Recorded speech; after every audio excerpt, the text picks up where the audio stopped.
సాధనం ఈ విషయములు అని అనుకుని భగవంతుణ్ణి ఇవి నాకు అని కోరుతారు. పెళ్ళిడు వస్తే నాకు మంచి పతిని అని కోరుతారు. ఎందుకంటే ఆ పతి వల్ల తనకు కావాల్సినటువంటి సుఖం దొరుకుతుంది అని తన అంతరంగంలో ఒక ఆశ. ఇప్పుడు ఈ సుఖం అనేది నిజానికి సుఖానికి సాధనం ఏమిటంటే, నిజానికి సుఖం అనేది మోక్షం, సుఖానికి సాధనం ధర్మం. ధర్మం కంటే వేరే ఏది సుఖానికి సాధనం లేదు. ధర్మం సుఖానికి సాధనం, సుఖం అనేది మోక్షం. అందువల్ల ధర్మ మోక్షాలు రెండే మనకు కావాల్సింది. అంటే మోక్షం మనం కోరుకునేది, కానీ దానికి సాధనం లేకుండా అది రాదు. కాబట్టి ధర్మం కూడా కావాలి. ఇప్పుడు ఈ ధర్మం అనేది లోకంలో అనేక పదార్థ రూపాల్లో మనకి దొరుకుతుంది. బియ్యం ఉంటే కానీ సుఖం లేదు, పప్పు ఉంటే కానీ సుఖం లేదు, పుత్రులు ఉంటే కానీ సుఖం లేదు, ధనం ఉంటే కానీ సుఖం లేదు. అందువల్ల అర్థరూపంలో ధర్మం పరిణతం అవుతుంది. అందువల్ల అర్థం కూడా కావాలి. ఇక మనిషికి భోగించేటువంటి శక్తి ఒకటి కావాలి.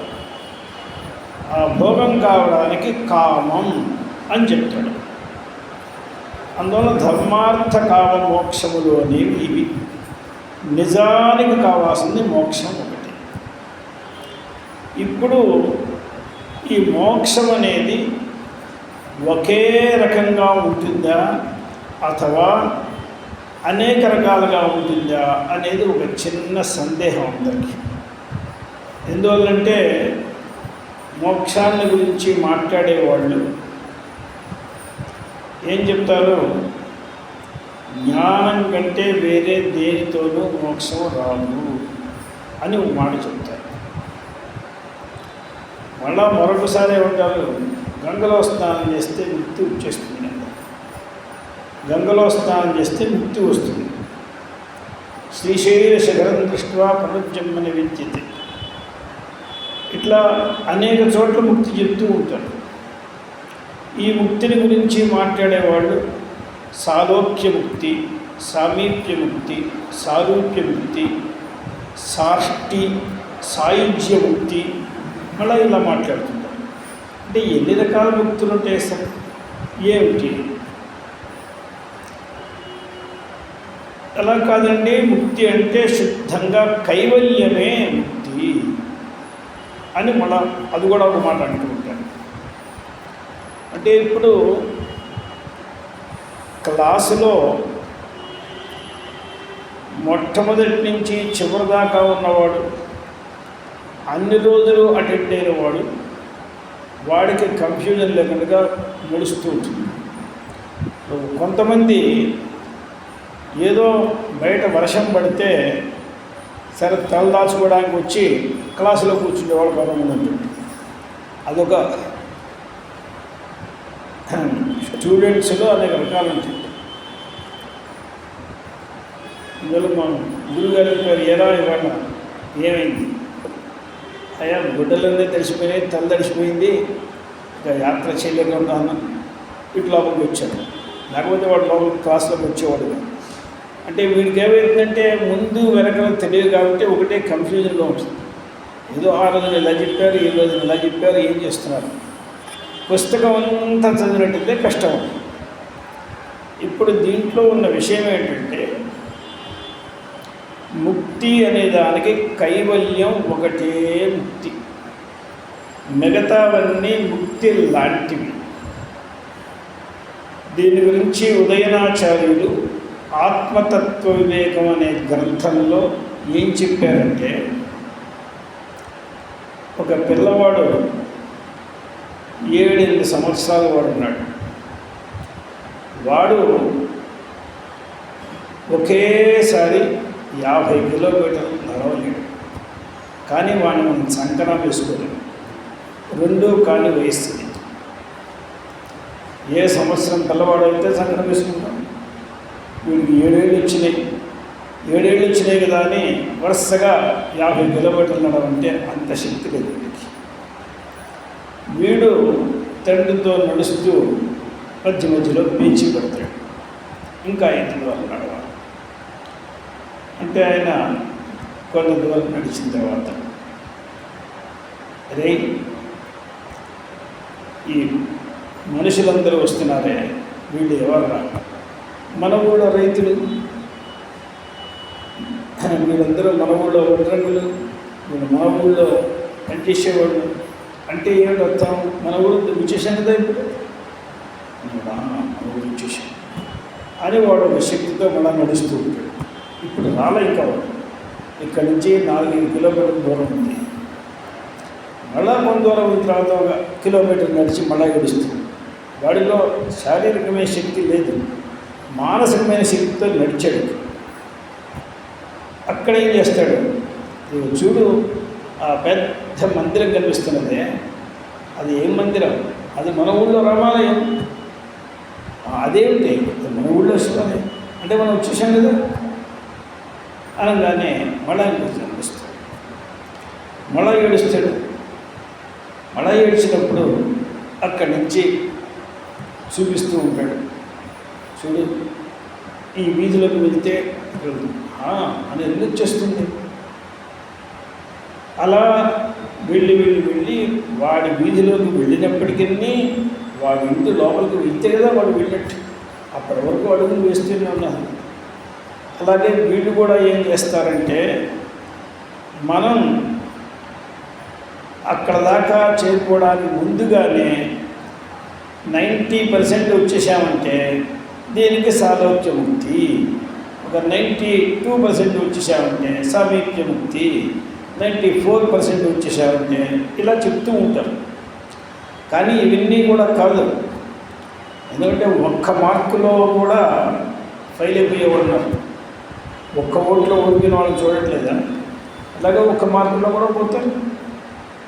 అందువల్ల కైవల్యం అనేది వాస్తవమైన ముక్తి.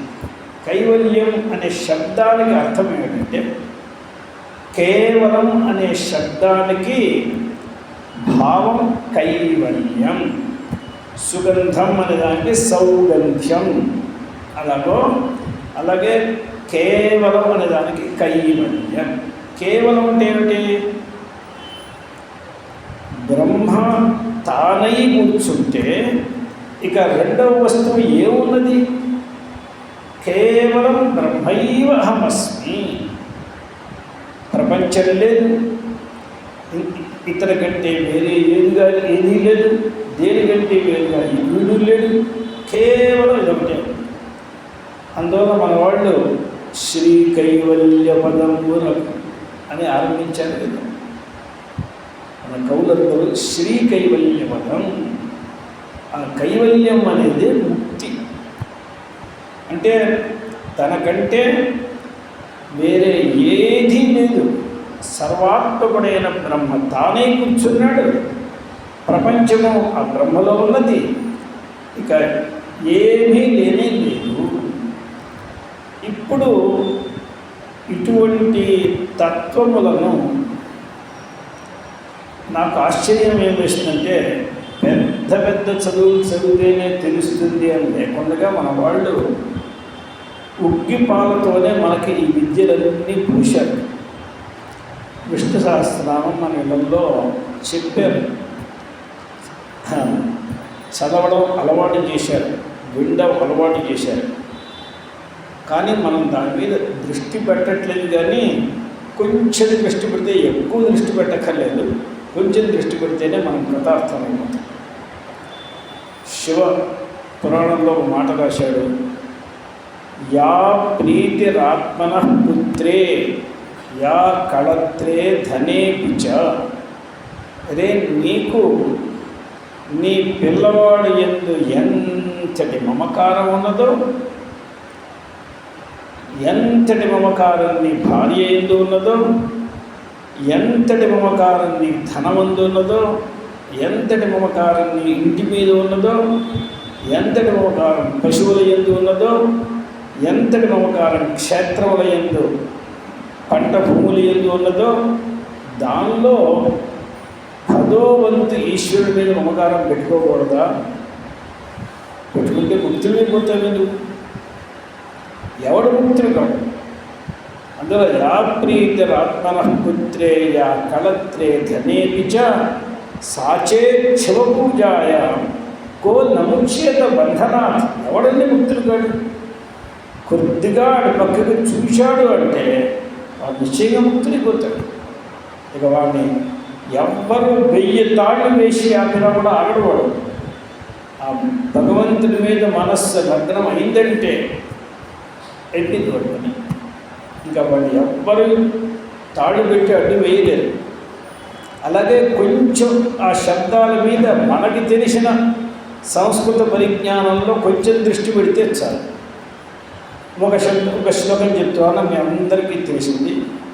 ఇంద్రియాణి మనోబుద్ధి సత్వం తేజో బలం ధృతి వాసుదేవాత్మకాన్యాహు క్షేత్రం క్షేత్రజ్ఞ ఏవ చ. అందరికీ తెలిసిన శ్లోకం. ఏమిటి దీనికి అర్థం అని చూసుకుందాం మనం. వాసుదేవాత్మకాని అని ఉంది. ఆహు అంటే వీట్లను ఇంతకుముందు మనం చెప్పిన వస్తువుల్ని వాసుదేవాత్మకములుగా చెప్తున్నారు. ఏమిటండి? ఇంద్రియాణి. ఇంద్రియులు అంటే పంచ జ్ఞానేంద్రియాలు, పంచ కర్మేంద్రియాలు, 10 ఇంద్రియాలు కూడా దాంట్లో వచ్చేస్తాయి. మనః సంకల్ప వికల్పాత్మకమైనది మనస్సు. బుద్ధి నిశ్చయం చేసుకునే దాన్ని బుద్ధి అంటారు. ఇంద్రియాణి మనోబుద్ధి. సత్వం అంటే అంతఃకరణం అని అర్థం. తేజ శరీరంలో ఉండేటువంటి బుద్ధి బలాన్ని, వాటిలో ఉండేటువంటి ఉపాయం, తనకి బలం తక్కువ ఉన్న ఉపాయంతో జయిస్తాడు మనిషి.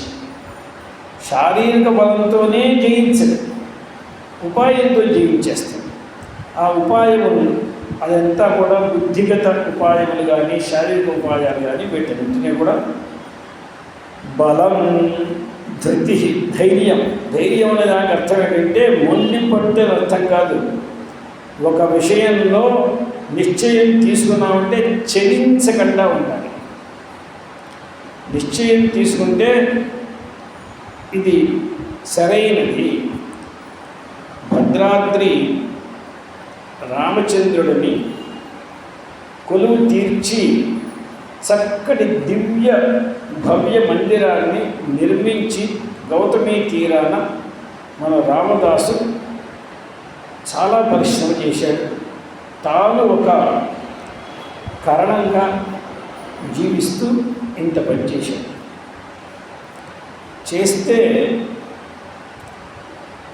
ఇతనికి జైలు పాలు కావాల్సి వచ్చింది.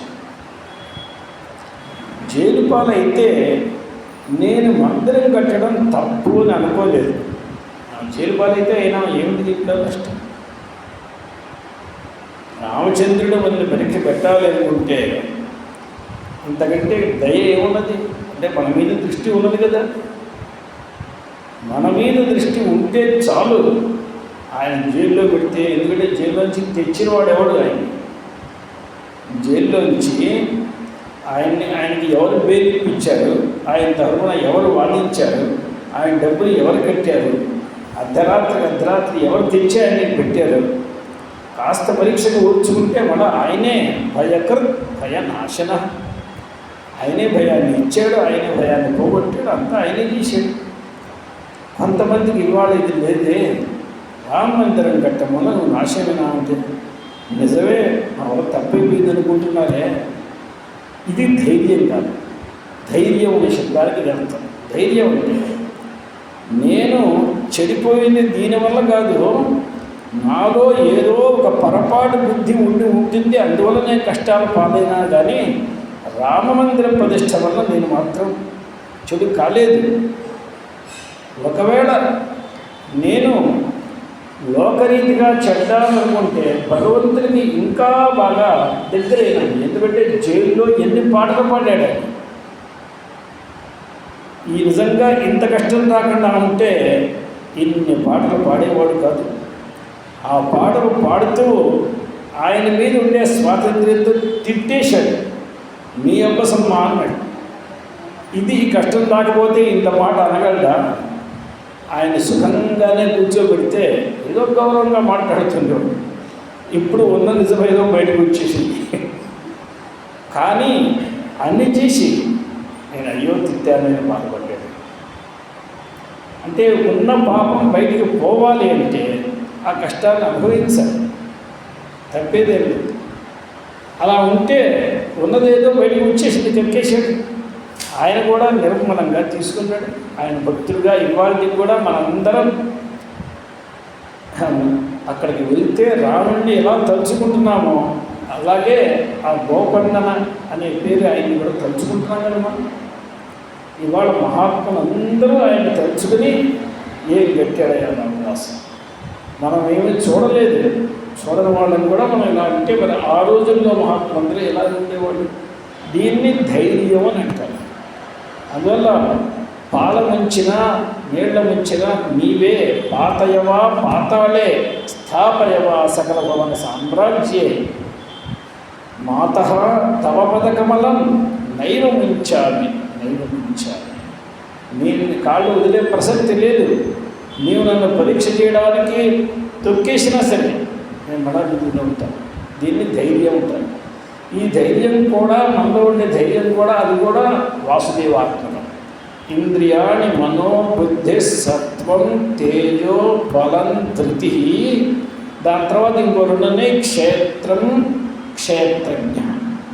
వాసుదేవాత్మకాన్యాహు క్షేత్రం క్షేత్రజ్ఞ ఏవచ. క్షేత్రం అనే దానికి అర్థం మీ అందరికీ తెలుసు. ఇదం శరీరం కౌంతేయ క్షేత్రమిత్యభిధీయతే. ఈ శరీరానికి క్షేత్రం అని పేరు. ఈ క్షేత్రము ఎవడైతే గుర్తిస్తున్నాడో క్షేత్రాన్ని ఆయనకు పేరు క్షేత్రజ్ఞుడు. ఏతద్యో వేత్తి. ఈ క్షేత్రముని ఎవడైతే గుర్తిస్తున్నాడో వాడికి క్షేత్రజ్ఞుడు అని పేరు. అంటే జీవుడు కదా, గుర్తించేవాడు ఆయనే కదా.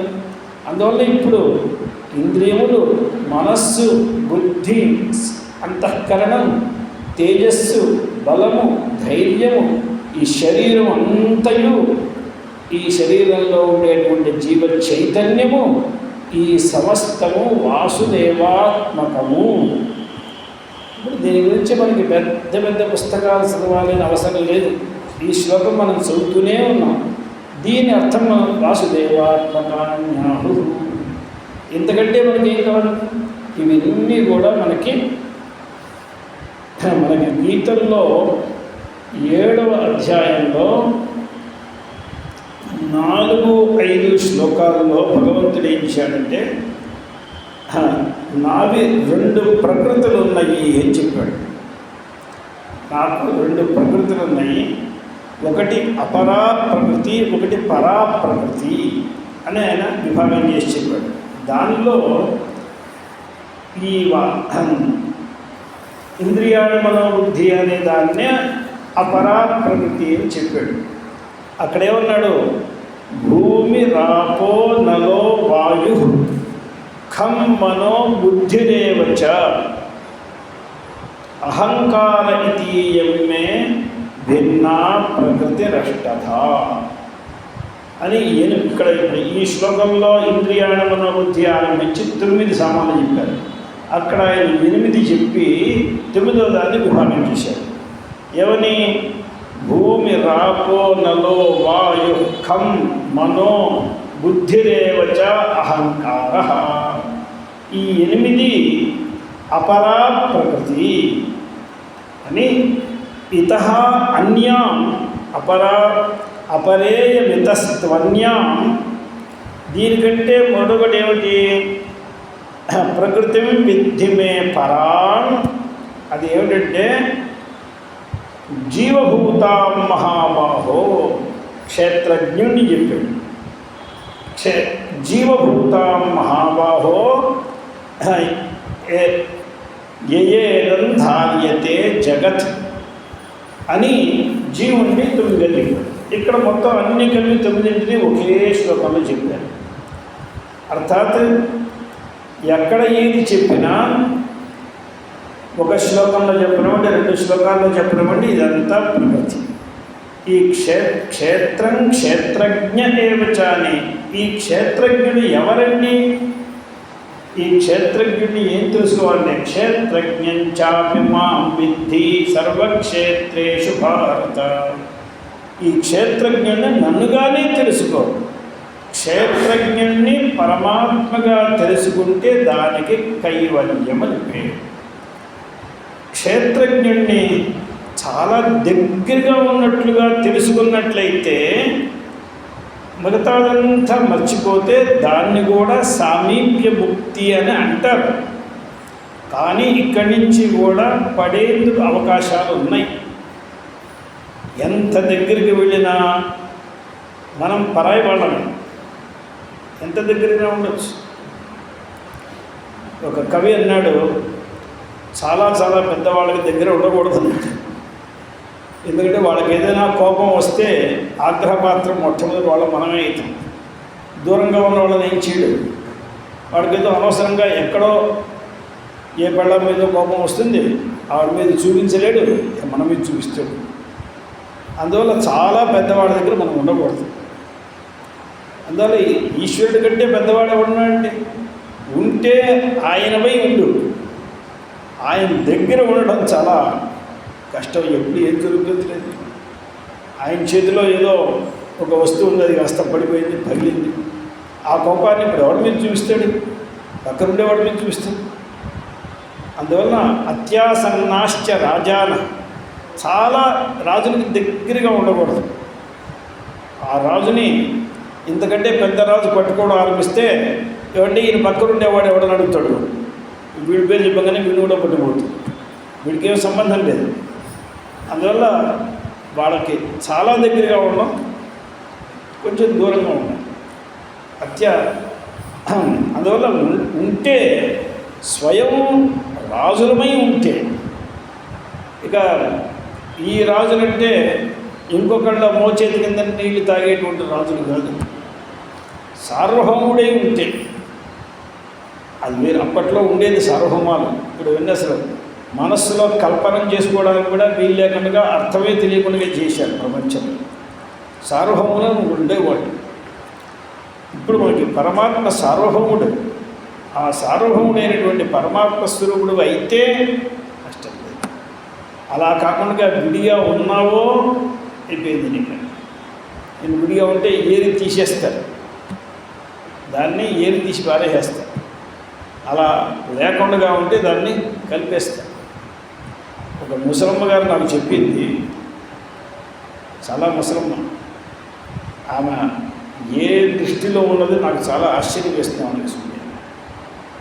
ఎవరికో కూర ముప్పో ఏదో వేసింది, వాడు తింటూ దాంట్లో ఆవాలు జీలకర్ర తీసి పెట్టేస్తున్నాడు. ఆవిడ ఒకసారి అంది, నాయనా ఇవన్నీ బయటపడేలా వీలేదు, అవి కూడా తినే వస్తుందే, అవి త్యాజ్యములు కావు అని ఒకసారి చెప్పింది. కానీ వాడికి ఏదో అలవాటు కావదు. వాడు మళ్ళా వాడు అలవాటు చెప్పిన వాడు చేస్తున్నాడు. అప్పుడు అన్నది, ఏకీభూతం కాకపోతే ఇలాగే ఏరేస్తారా మన్ని అని ఆమె చెప్పింది నాకు. ఏకీభూతం కైపోవాలి. ఏకీభూతం అయిపోతే ఏరడానికి ఎలా వస్తుంది? కొంచెం తేడాగా ఉన్నామంటే ఏరేస్తారు, ఏరి పారేస్తారు. అందులో మనందరినీ ఏరేస్తారు నాయన. ఏకీభూతమే ఉండాలి. నాకు ఆమె దృష్టిని చూస్తే నాకు ఒళ్ళు గబులు పొడిచింది. ఏమిటి ఈ స్థితి, ఏమిటి అసలు? ఇవి ఏం చెప్పదలుచుకుంది? ఇది సాధారణ జనులకు అర్థమవుతుందా? ఇవి ఏం చెప్తోంది? అందువల్ల మనకి ముక్తులలో సాలోక్య, సామీప్య, సారూప్య, సాయుధ్య ముక్తులను, ఇలాగే సాష్టి అనే ముక్తుల్ని పట్టుకుంటే మనం విడిగా ఉండిపోతాం, మన ఏది పారేస్తారు. కైవల్యం అనే దాంట్లో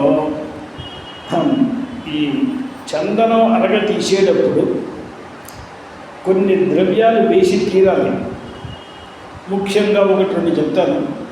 పచ్చకర్పూరం ఒకటి వేస్తారు, దానిలో కుంకుమ పువ్వు కేసరి ఉంటుందే అది వేస్తారు, ఇంకా ఇటువంటి ద్రవ్యాలు కొన్ని వేయాలి. వేసి వాటిని చెక్కతో గంధాన్ని నూరేటప్పుడు ఇవన్నీ గంధంలో కలిసిపోతాయి. కేవలం ఆ కేసరి రంగు కొంచెం తెలుస్తుంది తప్ప కేసరి ఇది ఏమీ తెలియదు, దాని స్వరూపం తెలియదు, దానిలో పూర్తిగా కలిసిపోతుంది. వస్తుతగా ఇవన్నీ నేను దృష్టాంతాలు చెప్పేది 2గా ఉన్న వాట్లను చెప్తున్నాను. అంతకంటే మనకు దృష్టాంతం చెప్పడానికి మన దగ్గర ఏమీ లేదు. ఇప్పుడు నీళ్లు పాలు కలిపినా, మజ్జిగ నీళ్లు కలిపినా ఇవన్నీ ఏమైతే ఒకటి అయిపోతున్నాయి. ఈ దృష్టాంతం జీవుడికి బ్రహ్మకి కుదరదు.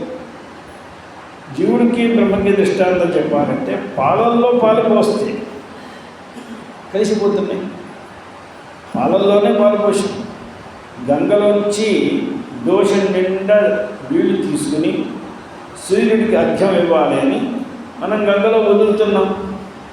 ఏమంటే మీరు అర్ఘ్యం వాడిన నీళ్లు ఇప్పుడు నేను ఆచరణ చేయవచ్చా అని పక్కవాడు కూడా అడిగాడు అనుకోండి. మనం ఏం చేస్తాం, నాయనా ముందర నీవు ఆ నీళ్లు ఈ నీళ్లు తేడాగా చూపించు, తర్వాత నేను సమాధానం చెప్తాను.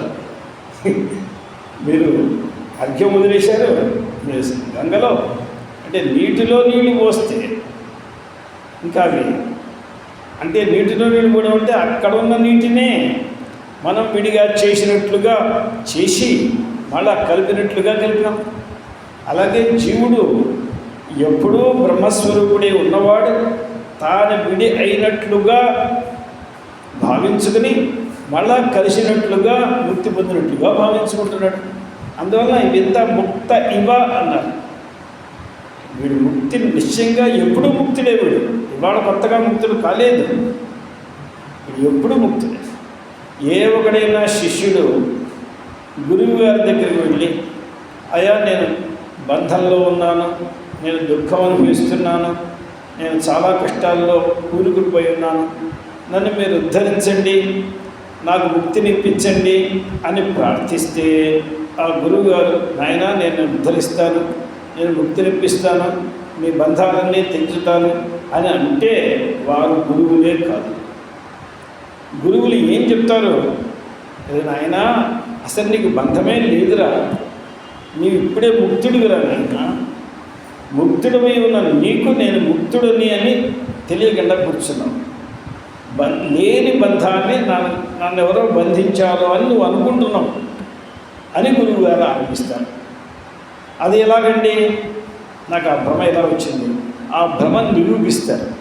ఆ భ్రమను నిరూపిస్తే వాడికి భ్రమను తెలుసుకుంటే వాడు స్వయం ముక్తుడవుతాడు. ఇది వాస్తవమైన స్థితి. అందువల్ల కైవల్యము అనేది సర్వథా ఐక్యస్థితి. దాంట్లో ఈశ్వరుడు కూడా వచ్చి ఈ భేదాన్ని కనిపెట్టలేడు. ఇప్పుడు పెద్ద పెద్ద సైన్సిస్టులు వస్తే, ఇప్పుడు మనం గంధం దృష్టాంతం చెప్తున్నామే, దాంట్లో వాళ్ళు దీంట్లో ఏమేం కలిపారు అని వాళ్ళ ల్యాబొరేటరీలో పెడితే, ఇదిగో ఇది పచ్చకర్పూరం అండి, ఇది ఇదంటే వాళ్ళు విడిచేయగలరు. కానీ జీవబ్రహ్మను ఎంత పెద్ద విజ్ఞానం వచ్చినా కూడా ఇది జీవుడు ఇది బ్రహ్మ అని చెప్పలేరు. ఎందుకంటే అది అఖండమైన చైతన్యం ఒకటే తప్ప దాంట్లో భేదం లేనే లేదు. లేని భేదంలో భేదం వచ్చేసి, లేని భేదంలో భేదం వచ్చి ఇవన్నీ ఇలా. అందువల్లనే సముద్ర దృష్టాంతాన్ని చెప్తారు వేదాంతం. యథా నద్యస్యందమానా, ఎక్కడెక్కడి నుంచో ఏ కొండల నుంచో పుట్టి చాలా దూరం ప్రయాణం చేసి సముద్రంలోకి వచ్చి అన్నీ పడ్డాయి. ఆ సముద్రంలో పడ్డ తర్వాత ఇప్పుడు ఏమండి, దీంట్లో గంగ ఏది, దీంట్లో యమున ఏది, దీంట్లో సరస్వతి ఏది, దీంట్లో నర్మద ఎక్కడ, దీంట్లో కావేరి ఎక్కడ, ఎవరేం చెప్తారండి? మొత్తం సముద్రం దీంట్లో జలంలో కలిసిపోయిన తర్వాత ఇంకా ఏ జలానికి విభక్తులు లేదు సార్. అని ఒక దృష్టాంతం. ఎందుకంటే ఈ నదీ దృష్టాంతంలో విశేషం ఏంటంటే ఈ నదులు ఎక్కడి నుంచి పుడుతున్నాయి, సముద్ర ప్రభావానద్య అంటే భూమిలోంచి ఒక వాటర్ని ఒక పాయింట్లో వచ్చి అది బాగా ప్రెషర్గా తట్టుకుంటూ వస్తుంది. ఇదే కదా నది. నది నది అంటే ఎక్కడో ఒక పాయింట్లో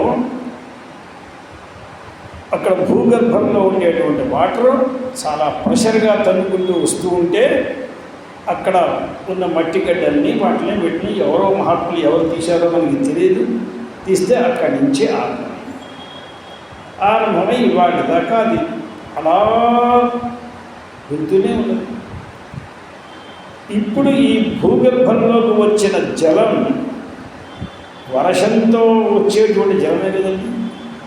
ఆ వర్షం రావాలి అంటే సూర్యకిరణాలతో సముద్ర జలాన్ని తీసుకోవాలి కదా. అది మనకి మేఘాల్లోకి రావాలి, మేఘాల నుంచి వర్షం రావాలి. అందులో సముద్రం నుండి పుట్టినటువంటి జలం మళ్ళా సముద్రంలోకి పోతున్నది. ఇంతకంటే అయ్యింది ఏమి లేదు. ఇప్పుడు ఇక్కడ బ్రహ్మలోంచి వచ్చిన జీవుడు కూడా బ్రహ్మలోకి వెళ్తున్నాడు. ఇక్కడ ఉన్నప్పుడు కూడా బ్రహ్మగానే ఉంటున్నాడు. ఇక్కడ ఉన్నప్పుడు విడిగా లేదు. అయితే నామరూపాలు పెట్టుకుంటారు. ఈ కొండ నుంచి వస్తే గంగని, ఇప్పుడు యమునకి గంగకి ఎంత దూరం ఉంది? పక్కపక్కనే ఉన్నాయి. ఇప్పుడు అమరకంటకం వెళ్తే నర్మదకు సోనభద్రకు ఎంత తేడా ఉంది? రెండు ఆ పక్కపక్కనే రెండు ఉద్గమాలు ఉన్నాయి. అలా చాలా చోట్లలో ఇప్పుడు మనం నాసిక్ వెళ్తే ఆ త్రియంబక క్షేత్రంలో ఒక చోట నుంచి గోదావరి వస్తూ ఉంటుంది. ఆ త్రియంబక క్షేత్రంలో గోదావరి చూస్తే అది మురుగు కాలువ తెలియదు, గోదావరి తెలియదు. ఎందుకంటే అక్కడి నుంచి వచ్చే జలంలో ఆ ఊరు వాళ్ళ కాలువలన్నీ వస్తాయి. మనకి ఇక్కడ రామఘాటం ఉంది నాసిక్లో, అక్కడికి వచ్చేవాడికి కొంచెం పెద్దదవుతుంది, ఒక చెరువులాగా వస్తుంది. అక్కడ వచ్చేవాడికి చాలా కొండ మించి వీళ్ళన్నీ కలుసుకుని మధ్యలో కూడా కొన్ని కలుస్తాయి ఈ 20-25 కిలోమీటర్లు. కానీ త్రియంబకేశ్వరంలో వచ్చేటువంటి జలం వర్షాకాలంలో కాకుండా సాధారణ కాలంలో చూస్తే అసలు గోదావరి ఏమీ తెలియదు. వర్షాకాలంలో కూడా ప్రతి గల్లీలోంచి వచ్చే నీళ్ళే గోదావరి. ఇంతే చాలా చిన్న ధార అలా వస్తూ ఉంటుంది. అది ఈశ్వరుడి దగ్గరికి వచ్చి ఈశ్వరుడి దగ్గర నుంచి వీళ్ళు పోసే వీళ్ళు వచ్చి మళ్ళీ అన్ని బయటకు వచ్చి వస్తుంది. ఈశ్వరుడికి వెనకాల ఒక గోముఖం ఉన్నది, అక్కడి నుంచి వస్తూ ఉంటుంది.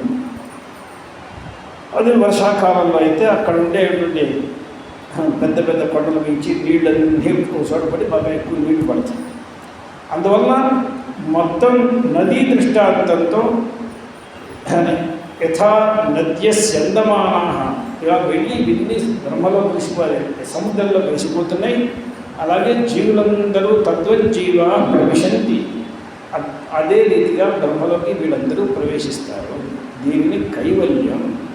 ఆ కైవల్యం కొరకే మొత్తం మన ప్రవృత్తి.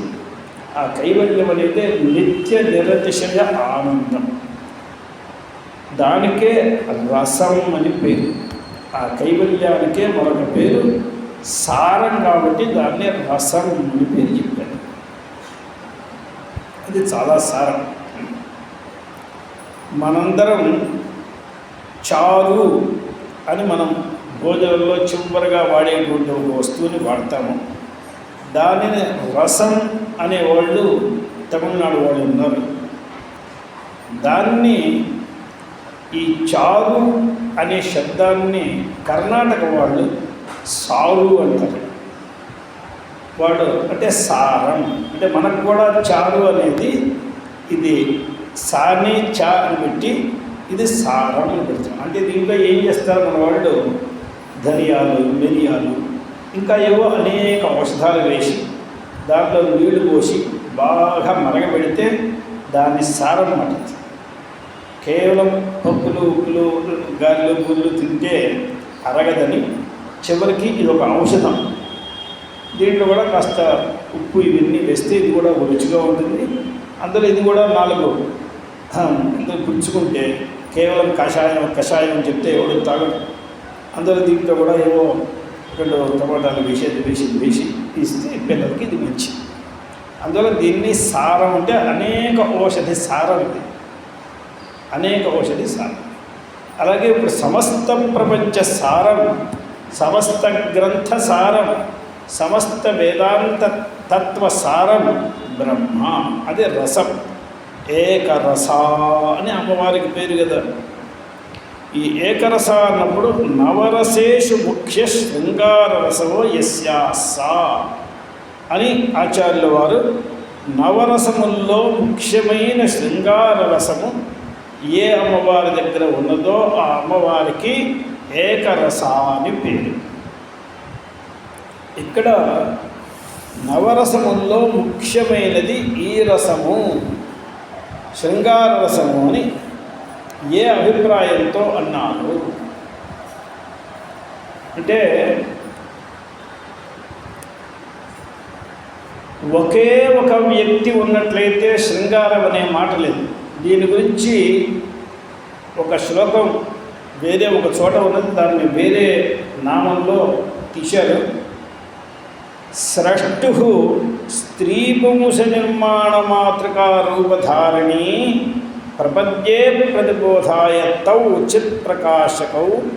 చిత్ప్రకాశకౌ శివౌ అని అన్నారు. స్త్రీ పుంస నిర్మాణ మాతృక, ఆ స్త్రీ పుంస రూపంలో ఒకే తత్వాన్ని వాళ్ళు తయారు చేసుకున్నారు. అది ఎందుకు తయారు చేసుకున్నారంటే సృష్టి స్థితులకు కావాలి అని తయారు చేసుకున్నారు. అందువల్ల శృంగారము అనే దానికి అసలు అర్థం ఏమిటి, శృంగారము అనే శబ్దానికి వ్యుత్పత్తి ఏమిటి, అర్థం ఏమిటి అని విచారిస్తే మనకు శరీరంలో మూలాధిష్టానమని, మహీం మూలాధారే, తర్వాత కమపి మణిపూరే హృతవహం స్థితం స్వాధిష్టానే హృది మరుతమాకాశముపరి మనోవిభ్రూమధ్యే సకలమపి భిత్వా కులపథం సహస్రారే పద్మే సహ రహసి పత్యా విహరసే. సహస్రార పద్మంలో రహస్యముగా కామేశ్వరి కామేశ్వరుల సంయోగం జరుగుతూ ఉంటుంది, అమృత శ్రావణం జరుగుతూ ఉంటుంది అని ఆచార్య వారు వర్ణించారు. ఇక్కడ మూలాధారం దగ్గర నుంచి మూలాధారం, స్వాధిష్టానం, అనాహతం ఇక్కడ చెప్పుకుంటూ వస్తూ ఆజ్ఞాచక్రం అనేది ఇక్కడ భ్రూమధ్యమున ఉంటుంది. ఒక్కొక్క చక్రానికి ఎన్ని దళాలు ఉంటాయి, ఎన్ని కోణాలు ఉంటాయి, నియమం కూడా ఉంది. ఈ ఆజ్ఞాచక్రం అనేది ద్విదళం. ఎప్పుడూ కూడా ధ్యానం చేసేవాడు ఆజ్ఞాచక్రంలో ఉండాలి. అందువల్ల సంప్రేక్ష్య నాసికాగ్రం స్వం అని గీతల్లో తన ముక్కు యొక్క చివరి భాగాన్ని చూస్తున్నట్లుగా తాను ఉండాలి. అంటే తన ముక్కు చివరిని చూడాలి అంటే దృష్టి ఎక్కడ పెట్టాలి? ఇటు అటు పెడితే ముక్కు చివరి తెలుస్తుందా? ఇక్కడ భూమధ్యంలో ఉంటుంది. ఆ భూమధ్యంలో ఉండే చక్రానికి పేరు ఆజ్ఞాచక్రం అని పేరు. అక్కడ రెండే దళాలు ఉంటాయి. ఈ రెండు అనే శబ్దాన్ని చెప్పడానికి వీళ్ళు ఏం చేశారంటే కొమ్ములు అని చెప్పారు. కొమ్ములు రెండు రెండుగా ఉంటాయి కదండి సాధారణంగా. శృంగం అంటే కొమ్ము, వాడికి బాగా శృంగాలు మొలిచినాయి అంటే కొమ్ములు మొలిచినాయి. శృంగం అంటే కొమ్ము. అరం అంటే దళం. శృంగారం అంటే రెండు దళములు అంటే ఆజ్ఞాచక్రం అని అర్థం. వీళ్ళ శబ్దాలని ఎలా తీసిద్దామని చూస్తే మనకి తల తిరిగిపోతుంది. మనకి తెలిసిన శృంగారమే వేరే, వీళ్ళు తీసుకెళ్ళే వేరు. ఎందుకంటే శృంగారరస సంపూర్ణ అని అమ్మవారికి శృంగారరస సంపూర్ణ, శృంగారరసంతో పూర్ణంగా సంపూర్ణమైంది. అక్కడ శృంగారం ఉన్నప్పుడు ఆజ్ఞాచక్రం, ఎందుకంటే అక్కడ కింద నుంచి ఈ శృంగార సంపూర్ణానికి ముందు వెనకాల చూస్తే అక్కడ విశుద్ధిని, ఆజ్ఞను, అనాహతాన్ని అన్నింటినీ వర్ణిస్తున్నాడు. అక్కడ చక్రవర్ణన క్రమంలో ఇది వచ్చింది. అందువల్ల శృంగ అనేది 2 అనే అర్థంలో అది. ఇప్పుడు కొంతమంది ఏం చేస్తారో శబ్దముల్ని చెప్పేటప్పుడు వేద అంటే 4 అని అర్థం, పర్వత అంటే 7 సప్తకుల పర్వతాలు 7 అని అర్థం. అలా ఒక్కొక్క శబ్దంతో ఒక్కొక్క నెంబర్ని చెప్తూ ఉంటారు. అదొక ప్రక్రియ లోకంలో నడుస్తుంది. అలాగే అట్లాగే ఇప్పుడు ఎక్కడైనా సముద్రాలు అంటే 4 అని అర్థం, చతుర్ సముద్రాలు. ఈ విధంగా ఎన్నో శబ్దాలు నడుస్తూ ఉంటాయి. ఇక్కడ శృంగ అనేది 2, అర అంటే దళములు, ద్విదళమైనటువంటి ఆజ్ఞాచక్రాన్ని అక్కడ వాళ్ళ ఉభయుల దర్శనం మనకు అక్కడ జరుగుతుంది. వాళ్ళిద్దరూ సహ రహస్య పత్యా విహరసే అనేటువంటి దర్శనం అక్కడ జరుగుతుంది. కాబట్టి శృంగారం అనే దానికి దీనికి పేరు. ఈ రసములు 10 రకాల రసాలను కొంతమంది, 9 రకాల రసాలను కొంతమంది, అథవా 8 రసాలే అని కొంతమంది. రసశాస్త్రం అనేది ఒక పెద్ద శాస్త్రం. ఈ రసశాస్త్రంలో కావ్యములన్నీ నడుస్తాయి. దీనికి మూల పురుషుడు భరతుడు. ఆయన నాట్యశాస్త్రాన్ని రాశాడు, భరతనాట్యం. ఆ నాట్యశాస్త్రంలోనే రసాలన్నిటినీ, రసముల్ని, భావాల్ని అన్నిటిని రాశాడు. దాన్ని పట్టుకునే కవులందరూ చాలా జాగ్రత్తగా కవిత్వాన్ని నడిపించారు. దీనిలో మనకి అమ్మవారి దగ్గర అన్ని రసాలు ఉన్నాయి అని ఆచార్యుల వారు ఒక చోట చెప్తూ, శివే శృంగారార్ద్ర తదిత రజనే కుత్సనపరా సరోషా గంగాయాం గిరిశ చరితే విస్మయవతి హరాహిభ్యో భీతా సరసిరుహ సౌభాగ్య జననీ సఖీషస్మేరా తే మయి జనని దృష్టి సకరుణా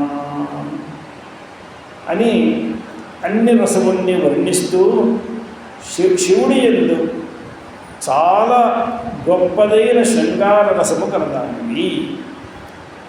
అంటే శివుణ్ణి పట్టుకుని ఆయన్ని ఐక్యంగా చేసుకుని శివశక్త్యైక్యరుడిగా ఉంటూ ఆజ్ఞ దగ్గర నుంచి ఆరంభించి అక్కడి నుంచి పైకి వెళ్తూ అక్కడి నుంచి దశాంగులు ఉంటారు. ఏకైకాంగులోపరి అని న్యాసం చేస్తారు. ఆ ఏకైకాంగులోపరి న్యాసం చేస్తే సరిగ్గా బ్రహ్మరంధ్రానికి వచ్చేవాటికి అక్కడ సహస్రార పద్మం ఉంటుంది. అక్కడికి వెళ్ళేవాటికి వీళ్ళిద్దరూ మహాతాండవం చేస్తూ ఉంటారు. ఆ మహాతాండవానికి అక్కడ వాళ్ళకి చోటు దొరుకుతుంది. ఇది మనం ఆజ్ఞలోకి వెళ్తే ఆజ్ఞ నుంచి ఆరంభమై ఒక్కొక్క అంగుళం పెరిగి బ్రహ్మరంధ్రములకు వెళ్తుంది. ఇక్కడి నుంచి అక్కడికి 10 అంగుళాలు ఉన్నాయని వీళ్ళు లెక్క వేసి చెప్పారు మనకి. అలా వెళ్తూ ఉంటుంది. అందువల్ల శివుడి యందు శృంగార రసం కలిగినది. తదితరజనే కుత్సనపరా, శివుడి కంటే వేరే ఏ పురుషుణ్ణి చూసినా ఆమె సంతోషంగా ఉండదు. ఆమె దాని ఏందో ఒక సంతోషం ఆమె పుట్టదు. కుత్సనపర అంటే వాళ్ళని తిడుతుందని అది అర్థం కాదు. వాళ్ళని పట్టించుకోదు. అసలు వాళ్ళని మనస్సులోకి తాను తీసుకోదు. సరోషా గంగాయాం అంటే కుత్సనం అనే దానికి తదితరజనే కుత్సనపర అన్నప్పుడు ఏ రసం ఉంది?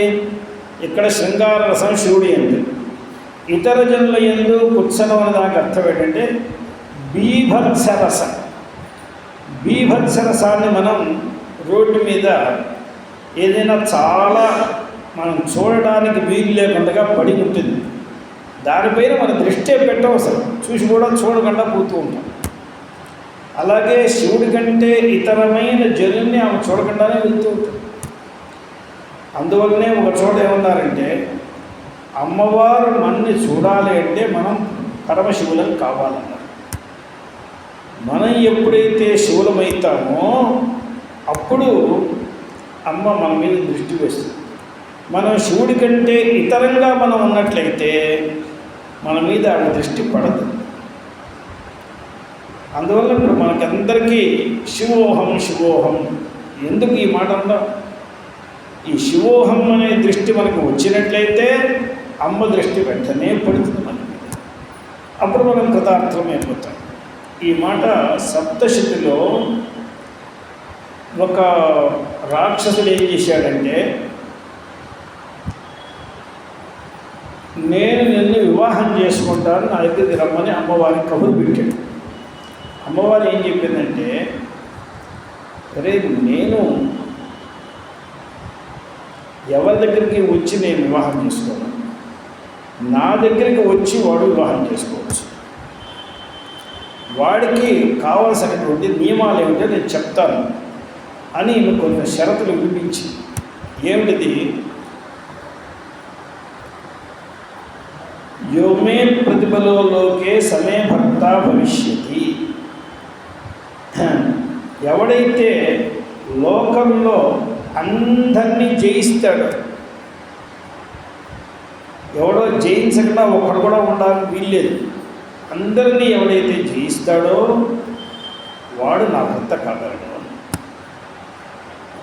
సమస్తాన్ని జయించేవాడు కావాలి. సరే, వాడు రాక్షసుడు సమస్తాన్ని జయించాడు. బ్రహ్మాదులందరూ వాడిని చూసి వణికిపోతున్నారు. ఎవడు వీడు? అటువంటి రాక్షసుడు ఎంతమంది లేదు, అందరూ అటువంటి వాడే. హిరణ్యకశిపుడు అటువంటి వాడే, రావణాసుడు అంతటి వాడే, వీళ్ళని మించిన వాడు, వీళ్ళ తల్లో జయజమ్మ కూడా ఉన్నాడు, వాడు అంతటి వాడు. అందరినీ జయించాడు. ఆవిడ చెప్పింది, నా దగ్గర అబద్ధాలు చెప్పు, నువ్వు అహంకారాన్ని జయించలేదు, నీవు మనస్సుని జయించలేదు. నేను ఎట్లా జయించాను? యుద్ధం పట్టు, మనస్సు మీద నీ గదల్ని పంపించు, నీ చక్రాన్ని పంపించు, చెయ్యి. ఎవడైతే ఇక శత్రువు అనేవాడు ఎవడు ఉండకూడదు. నేను కామం, క్రోధం, లోభం, మోహం అమ్మా ఇవన్నీ చేసేవాడు ఎవడో విన్నాం. ఒక ఆయన పేరు శివుడు అంటారు. అది ఆయనకు సాధ్యం కానీ నా వల్ల సాధ్యం కాలేదు. నువ్వు కూడా ఆయనలాగా తయారు, నువ్వు ఆయనలో ఐక్యమైపో, నాలో ఐక్యమైపోతావు. సమే భర్త భవిష్యతి. అప్పుడు కానీ అందులో బీభత్సం అంటే ఒకసారి ఏదో ఒక జంతువు పడి ఉంటుంది, ఆ జంతువుని కుక్కలు గిక్కలు అన్నీ పీక్కు తింటూ ఉంటాయి. దాన్ని చూడగలమా మనం? అది కూడా ఒకసారి ఏ పురుషుడు అవుతాడు, ఎక్కడో యాక్సిడెంట్లో పడి ఉంటాడు, ఎవడు చూడలేదు, ఎంత బీభత్సంగా ఉంటుందండి. దాన్ని ఎవడు చూస్తాడు? అలా అమ్మ శివుడి కంటే ఇతరమైన జనుల్ని బీభత్సరసంగా చూస్తుంది. అసలు అంటే చూడదు, అక్కడ ఆమె దృష్టి విడిపోతుంది. తదితర జనే కుత్సనపరా. ఇక ఆమెకు ఒక సవితి ఉన్నది, గంగమ్మ. సరోషా గంగాయాం. రోషం అంటే ఏమిటి? రసం, రౌద్ర రసం. ఏమిటి? నీవు నెత్తిన ఉన్నదానివి నెత్తిన ఉండి నీ పని చూసుకో. కొంచెం చోటు ఇచ్చా కదా అని ఇటు చెక్కిళ్ళ వైపు అటు చెక్కిళ్ళ వైపు తిరిగి చూశావో మొత్తం ఎండించేస్తాను అనే రౌద్ర రసంగా ఉంటుంది. నీ పనేదో భగీరథుడు తపస్సు చేశాడు, లోకం క్షేమం కోసం శివుడు అంగీకరించాడు, నువ్వు అక్కడ వరకే. ఆ జుట్టు దాటి ఎడు పక్కకి రాకూడదు అనే రౌద్ర రసం అక్కడ చూపిస్తుంది. సరోష గంగాయ గిరిశ చరితే విస్మయవతి అని ఒక పాఠం, గిరిశ నయనే విస్మయవతి అని కూడా ఒక పాఠం ఉంది. 2 పాఠాలు. విస్మయం అనే దానికి అర్థం ఏంటంటే అద్భుతం అని అర్థం, అద్భుత రసం. విస్మయం ఏమిటి? గిరీషుడు 3 పురాల్ని జయించాడండి. త్రిపురారి ఆయన. త్రిపురారి అంటే ఏమిటి? 3 పురాలు ఏమిటి? స్థూల సూక్ష్మ కారణ దేహాలు. ఈ దేహములు నావి కాదు అని ఈయన జయించి, ఈయన ఒకడే ఇంత వైరాగ్య సంపన్నుడై కూర్చున్నాడు. త్రిపురాల్ని జయించిన వాడు ప్రపంచంలో ఎవడు ఉన్నాడు అని ఈయన చాలా అద్భుతంగా చూసి, ఈయన అద్భుతం. ఎవడైనా ఒకడు జయించిన వాడు ఉంటే వాడు శివుడే పడ్డాడు, వాడు ఎవడో కాదు. అందువల్ల త్రిపురాసుని జయించిన వాడు. అలా కాకుండా గిరీశ నయనే విస్మయవతి అని చెప్పినా కూడా ఆశ్చర్యం ఏంటంటే, ఏ నయనంతో మన్మథుడిని భస్మం చేశాడో ఆ నయనంతోనే ఇప్పుడు శృంగారం కూడా చేస్తున్నాడు. ఇది అద్భుతం. ఇది అద్భుతం మాట. గిరీశ నయనే విస్మయవతి అంటే నయనానికి 2 శక్తులు ఉన్నాయి. కాముణ్ణి భస్మం చేసే శక్తి ఉంది, కాముణ్ణి ఉత్సాహపరిచే శక్తి ఉన్నది. 2 ఉన్నాయి అని అద్భుతంగా చూస్తున్నది. అందువల్ల భవభూతి అని ఒక కవి అన్నాడు, తపస్వి కాంగతో అవస్థ. ఒకనాడు ఈయన భస్మం పెట్టుకుని భక్తులకి దర్శనం ఇచ్చాడు. ఆ భస్మం పెట్టుకునేటప్పుడు ముఖాన పెట్టుకున్నాడు, చేతులకు పెట్టుకున్నాడు, వీపు మీద పెట్టుకున్నాడు, పొట్ట మీద పెట్టుకున్నాడు, తన వక్షస్థలం మీద 2 చోట్ల పెట్టుకున్నాడు. ఈ భక్తుడికి అనిపించింది, ఏమయ్యా నీ ఒంటి నిండా ఈ భస్మం ఎలా అంటిందండి అంటే వాడి కల్పన. అమ్మవారు కూడా ఇలాగే భస్మం పెట్టుకుంది. అమ్మవారు ఆలింగనం చేసుకున్నందువల్ల నీ శరీరం అంతా కూడా భస్మం పడింది అన్నాడు గోడు అని. గిరిజాయా స్థలవు వందే భవభూతి సితానవు. అమ్మవారి ఒంటి మీద ఈ భస్మం అంతా పడిందంటే నీవు ఎంత తపస్వి అని నాకు అర్థమైందయ్యా, ఇప్పుడు తెలిసిందన్నాడు. తపస్వి కాంగతో వస్తాం ఇది స్మేరా ననా వివ గిరిజాయాస్తనవు వందే భవభూతి సితానవు. అందువల్ల నీవు కేవలం నీ భస్మాన్ని నువ్వు పూసుకుని లేవు, ఇంకోళ్ళని కూడా అంటిస్తున్నావు అని. అంటే ఇది అద్భుతమైన ప్రసంగం. అటు లౌకికమైనటువంటి కామాన్ని తీసేసి ఆధ్యాత్మికమైనటువంటి కేవల ముక్తి కామాన్ని మాత్రం ఉజ్జీవనం చేస్తున్నాడు, లౌకికమైన కామాన్ని నశింపజేస్తున్నాడు అనేది అద్భుత రసం. గిరీశచరితే విస్మయవతి హరాహిభ్యో భీత. ఇక ఈశ్వరుని యొక్క పాములు ఉన్నాయి కదా, వాటి నుంచి వీడికి భయం వేసి పారిపోగలదా? అక్కడే ఉండాలి. తపస్సు చేసి ఆయనే కావాలని కోరుకున్నది, అర్ధాంగే కూర్చుంది. ఈ పక్కన ఉండేటువంటి పావులు మాట్లాడకుండా కూర్చుంటే క్షణాకోసారి అటు పక్కకి వెళ్తాయి. క్షణాకోసారి అటు పక్కగా వెళ్ళకపోయినా ఈశ్వరుడు ఏం చేస్తూ ఉంటాడు? ప్రేరేపిస్తూ ఉంటాడు. అటు పక్కగా వెళ్తే ఆమె భయపడి ఈయన్ని గట్టిగా కట్టుకుంటుంది. ఈయనకు పరమసుఖం. అందువల్ల ఈ పాముల్ని ప్రేరేపిస్తూ ఉంటాడు. అందువల్ల హరాహిభ్యో భీత భయరసం. హరాహిభ్యో భీత సరసిర్హ సౌభాగ్యజననీ. సరసీర్హములు అనగా పద్మములు. ఆ పద్మముల్లో ఎర్రటి కాంతి వచ్చింది. ఆ కాంతి ఎలా వచ్చింది అని ఈమె కన్నెర్ర చేస్తే అవన్నీ కూడా ఎర్రబడేటి. వీరరసం అది. ఇందులో ఒక చోట ఆచార్యుల వారు జయతి కరుణా కాచి దరుణా అంటారు. ఆ ఎర్రటి కరుణటది. జయతి కరుణా కాచి దరుణ. అటువంటి ఆ అరుణ ఆమె దృష్టి ఎక్కడెక్కడ పడితే అదంతా ఎర్రగా అయిపోతుంది. అది వీరరసం. సరసిర్హ సౌభాగ్యజననీ సఖీషస్మేరా.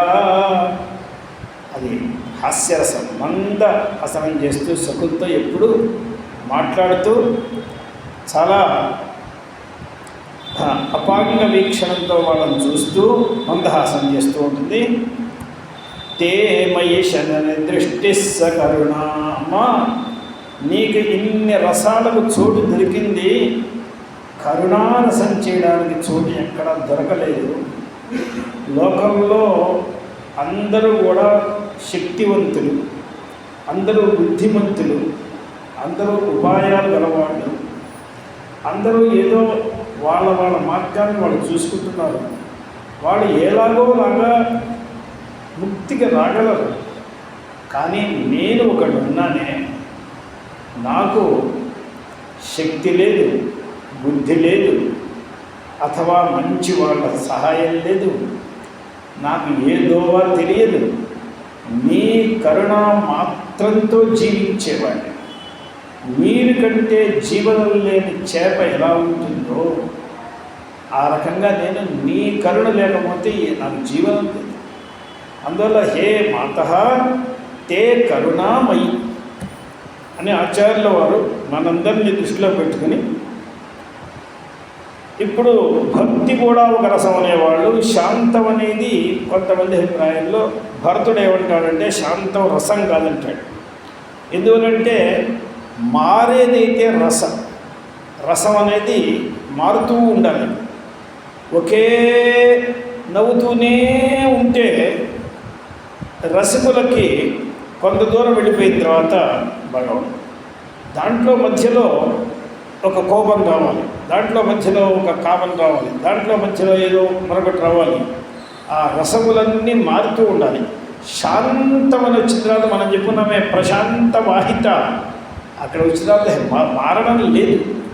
అందువల్ల శాంతస్య నిర్వికారత్వాత్ ఆయన మాట, శాంతస్య నిర్వికారత్వాత్ నశాంతం మేనిరే రసం, నశాంతం మేనిరే రసం. శాంతం రసం కాదు అని భరతుల వారు ఆయన సిద్ధాంతం. అది శాంతం రసం కాకుండా ఎలా పోతుంది అంటే ఆయన శాస్త్రంలో, ఆయన పారిభాషిక శాస్త్రంలో శాంతాన్ని ఒక రసంగా పెట్టి అలాగే కూర్చుంటే లాభం లేదు, అది మారుతూ ఉండాలి. రస ఏవ పరం బ్రహ్మ, రస ఏవ పరాగతి, రసోహి కాంతిద పుంసాం రసోరేతి స్మృత అని రస ఏవ పరం బ్రహ్మ. అందువల్ల ఈ ఆచార్యుల వారు ఇక్కడ నవరసేషు ముఖ్య శృంగారరస అని ఏకరస అథవా మరొక అర్థం చెప్పారు. ఆమెకు రసం అంటే చాలా ప్రీతి ఎక్కువగా ఉండడం, శివుని యందే ప్రీతి ఎక్కువగా ఉంటుంది. ఏదో కొత్తల్లో ఎక్కువగా ఉంటుంది, దాని తర్వాత పాత చింతకాయ వస్తుందని లేదు, ఎప్పుడూ ఒకేలాగా ఆ రోజునే వివాహమైనట్లుగా చివరి వరకు ఉంటుంది. మనకి వివాహ మంత్రాల్లో చెప్తారు, దశాస్యాం పుత్రానాథేహి పతిమేకాదశంకృతి. 10 మంది పిల్లల్ని కని 11వ వాడిగా మొగుడిని పెట్టుకో అని పిల్లకు ఒక ఆశీర్వచనం. ఏమిటి 11వ వాడు అంటే అర్థం, ఎంతమంది పిల్లలు పుట్టినా చివరి వాడి యందు ఉండే తీపి వేరు తల్లికి. తండ్రికి ఏమైందంటే దీంట్లో కొంచెం బుద్ధిమంతుడెవడో, కొంచెం గుణవంతుడెవడో, 4 రాళ్ళు వెనకేసి ఉండేవాడెవడో వాడి మీద ప్రీతి ఉంటుంది. తల్లికి ఏమిటంటే తను చెప్పినట్టు వినేవాడు, తను చెప్పినట్టు తినేవాడు చూస్తే వాడు ఆ చివరి పిల్లవాడి మీద ఆమెకు ఎక్కువ ఇది ఉంటుంది. అందువల్ల ఈ భర్తను ఎప్పుడూ చివరి పిల్లవాడిగా చూసుకుంటూ ఉండు. 10 మంది పుడితే 11వ వాడు, 11 మంది పుడితే 12వ వాడు, 12 మంది 13వ వాడు. ఎప్పుడు ఇచ్చినా ఈయన్ని అలా చూసుకోవాలి. ఆ అర్థాన్ని చెప్తున్నారు ఈయన. అథవా అని ఏకేన పరమేశ్వరేణ అస్యాం క్రియమాణః ప్రీత్యతిశయరూపః రసః ఏతద్విషయకః యస్యాస. అంటే పరమేశ్వరుడు ఈమె యందు ప్రీత్యతిశయం చేస్తాడు, ఈమె పరమేశ్వరుని యందు ప్రీత్యతిశయం చేస్తుంది. ఇలా పరస్పరం ప్రీత్యతిశయం చేస్తూ వీళ్ళిద్దరూ కూడా సామరస్యంగా ఉంటారు. ఎప్పుడూ ఏకరసంగా ఉంటారు. అథవా ఏకస్మిన్నేవ స్వభర్తరి రసః నిర్దశయ ప్రీతి అనురాగ సంజ్ఞ. ఆ ప్రీతికి పేరు అనురాగం అని, దానికి పేరు అనురాగ సంజ్ఞ. అది కదా ఈశ్వరుడి యందే ఈమె ప్రీతి అతిశయం చేసేది, ఈశ్వరుడు ఈమె యందే ప్రీతి అతిశయం చేస్తూ ఉంటాడు. అందువల్లనే దంపతుల్ని చెప్పేటప్పుడు జగతః పితరౌ వందే పార్వతీ పరమేశ్వరు. దంపతి అంటే దృష్టాంతం పార్వతీ పరమేశ్వరి, ఇంకా వేరే దృష్టాంతం ఎక్కడ ఏమీ లేదు. ఎప్పుడు వీళ్ళు క్షణం కూడా విడి అయిపోయినారు అనే మాట లేదు. వీళ్ళు ఎప్పుడూ ఒకటిగానే ఉన్నారు. వీళ్ళల్లో తగదా వచ్చింది కానీ అది కానీ ఏమీ లేదు. అటువంటి దాంపత్యం. అథవా ఇప్పుడు రసం అనే దానికి శంకరాచార్యుల వారికి ప్రసిద్ధమైన నవరసాలు ఇప్పుడు వదిలేశారు. ఇప్పుడు రసం అనగానే ఇంకే కిచెన్ గుర్తుకొచ్చింది. అక్కడ షడ్రసాలు ఉంటాయి, అక్కడ నవరసాలు ఉంటాయి. మధుర, అమ్ల, కటు, కషాయ, తిక్త ఇత్యాదులు లవణ రసాలు. అక్కడ 6 రసాలే ప్రసిద్ధం. పంచధా షడ్రసోపేతం అడిగిందండి. షడ్రసములు ఉంటాయి. ఆ షడ్రసముల్లో ముఖ్యమైన రసం కలిగినటువంటిది వెంటనే ప్లేట్ మార్చేసాడు. ఇందాక నుంచి రసం అంటే ఏదో చెప్పుకుని వస్తున్నాడు. అసలు ఇప్పుడు ఆ రసం మానేసి అథవా షడ్రసేషు ముఖ్య మధుర రస. ఈ షడ్రసాలలో ముఖ్యమైనది మధుర రసం. అందువల్ల మన వాళ్ళందరూ ఏం చేస్తారంటే చివరిలో పాయసం వండిస్తారు. మధురేణ సమాపయేత్ అని చెప్పి పాయసం వండిస్తారు. కొంతమంది వండించేప్పుడు మొట్టమొదలే పంచదార వేస్తారు. అదొక సంప్రదాయం. మొట్టమొదలే పంచదార వేస్తారు, అథవా చివరిలో తీపి వేస్తారు. మొత్తం ఈ రసములన్నిటిలోకి ముఖ్యమైన రసం మధుర రసం. అందువల్ల అథవా షడ్రసేషు ముఖ్య మధుర రస. ఈ మధుర రసంలో ఉన్నటువంటి ఒక ఆశ్చర్యం ఏమిటంటే, బాగా ఆకలిగా కూర్చున్న వాడికి మనం అన్నము, కూర, పప్పు ఇవేమీ వండించకుండా ఒక పెద్ద గ్లాసుడు పాయసం ఇచ్చామంటే ఒకటి తాగుతాడు, రెండోది సగం తాగుతాడు, కడుపు నింపేది. అంటే ఇది వెంటనే కడుపు నింపేటువంటి శక్తి కలిగి ఉంటుంది.